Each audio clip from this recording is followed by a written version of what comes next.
The storm had a voice that night, a voice older than the mountains and crueler than the river's flood. Thunder rattled the valley, and lightning slit the sky into broken shards of white fire. Through that fierce downpour rode a man known in these lands as Cole Rivers, a cowboy so tall and broad that even on horseback he seemed carved from the storm itself. His hat brim sagged with rain, his coat was heavy with mud, but his eyes, quiet, steady, almost sorrowful, never wavered from the trail ahead. Some men ride to chase fortune, some to chase memory. Cole rode because there was nowhere left to stop. Each hoofbeat was a question he could not answer, a prayer to a god he rarely dared name. But the storm did not let him ride in peace. It carried sounds stranger than the groaning thunder, the clash of metal, the shout of men, the desperate cry of one too old to be fighting alone. Cole pulled his horse up short. On the trail below, bandits swarmed like wolves around a single prey, an elder wrapped in feathers and paint, the unmistakable regalia of a Comanche chief.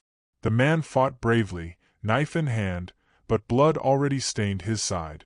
Cole did not think. He leapt from his saddle, revolver flashing in the lightning. The outlaws scattered at the sudden figure, some firing wildly, but Cole's towering frame and the fury in his stride drove fear into men hardened by cruelty. He swung his rifle like an iron club, the storm itself lending weight to each blow, until the last bandit fled into the curtain of rain. The elder staggered, falling to one knee. Cole knelt beside him, the rain mixing with blood, his breath thick with mud and gunpowder. Without a word, he lifted the chief, Gray Wolf, though Cole did not yet know his name, onto his shoulders. The man was heavy, but Cole carried him as if carrying the burden of the storm itself. Step after step, boots sinking in mud, lightning showing the line of his jaw clenched with effort, he moved toward the dim lantern light of his distant cabin. Behind them, the storm swallowed the trail of blood. The cabin welcomed them with fire. Cole laid the chief on a bed of furs, stripped off his soaked garments, cleaned each wound with steady, calloused hands. He boiled water, brewed herbs, whispered only once, more to the shadows than to the man, no one should die alone in the rain.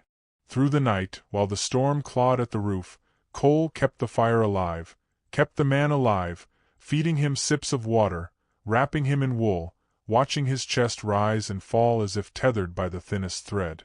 Near dawn, Gray Wolf stirred, his voice a rasp but his gaze steady.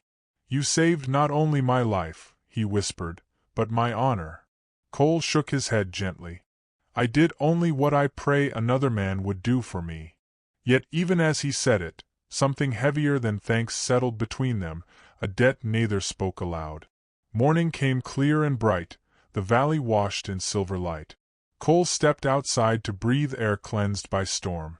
But in the distance, dust lifted from the earth, a column of riders approaching. The Comanche came not in anger but in strength, their horses painted, their spears flashing in sun. At their center rode Gray Wolf, no longer weak, and beside him, she. Morning Star.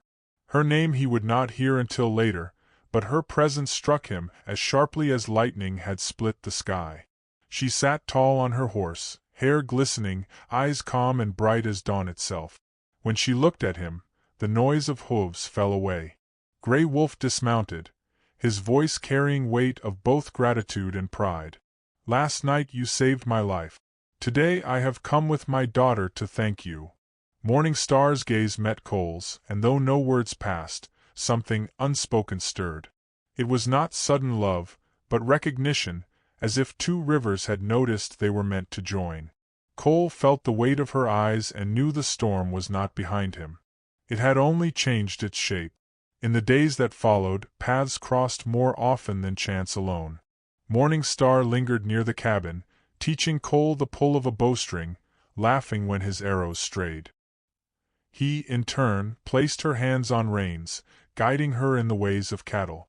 Their bond grew not through declarations, but gestures, a shared laugh as a stubborn horse bucked, the quiet exchange of glances when fire cracked at night, the warmth of silence when words were unnecessary. One evening by the river, they skipped stones, her hand brushing against his.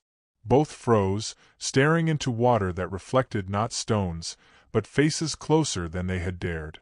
Another night, she slipped on wet grass, and he caught her.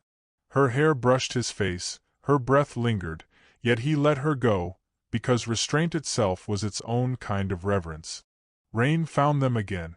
It poured sudden and wild as they walked the valley. She laughed, turning her face upward, arms open to the sky. Cole, slower to laugh, finally joined, tipping his hat from his head and placing it over hers. She looked at him from beneath its brim, rain running in rivulets across her cheeks, eyes shining. In that moment, he whispered words he had not planned. When you are near, I forget everything else. You are my world. Morning Star lowered her gaze, but this time her silence was not shyness. It was confession in its truest form, a love returned without the need of sound. But peace is fragile in a land where greed rides on horseback. The bandits returned, fiercer, vowing vengeance on the tribe they could not break. Smoke rose at the edge of the valley, cries echoing. Cole stood beside Grey Wolf, rifle in hand. "Let me lead your warriors," he said. "This land will not fall." The chief measured him, then nodded. Cole rode at the front, his frame a shield, his voice steady as he rallied men who were not his by blood but now by spirit. Morning Star rode too, bow strung, her arrows flying truer than Cole's had in practice. Together they fought, not as Cowboy and Comanche, but as two halves of a promise. When silence finally fell, the enemy broken, Grey Wolf's voice rose, filled with both pride and surrender. "You have saved not only me but all my people. From this day forward, you are part of my family." And so the valley saw celebration. Drums beat into the night, voices rose in joy, fires lit the sky. Grey Wolf took his daughter's hand and placed it in Cole's. "This is my most precious treasure. From today, she is yours." Cole looked at Morning Star, saw not just beauty but the life he had wandered all his years to find. She smiled faintly, eyes shimmering with the promise of belonging. Their hands clasped, and two worlds, long apart, braided themselves into one.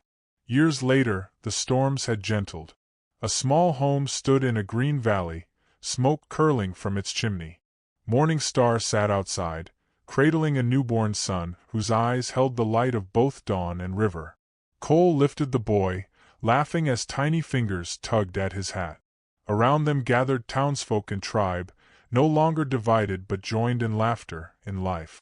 The giant cowboy who once rode alone had found what no storm could wash away, a family, a name etched not in dust but in hearts. And so, when the valley quiets and the fire burns low, the tale is told, that courage wins hearts, service earns trust, and love erases every distance. It lingers in the air like smoke, reminding those who listen that storms may rage, but even storms carry gift. For in the heart of thunder, Cole Rivers found Morning Star, and together they carried their love into another generation. And if you listen closely, you may still hear it whispered in the wind. Love and sacrifice are what make a person eternal.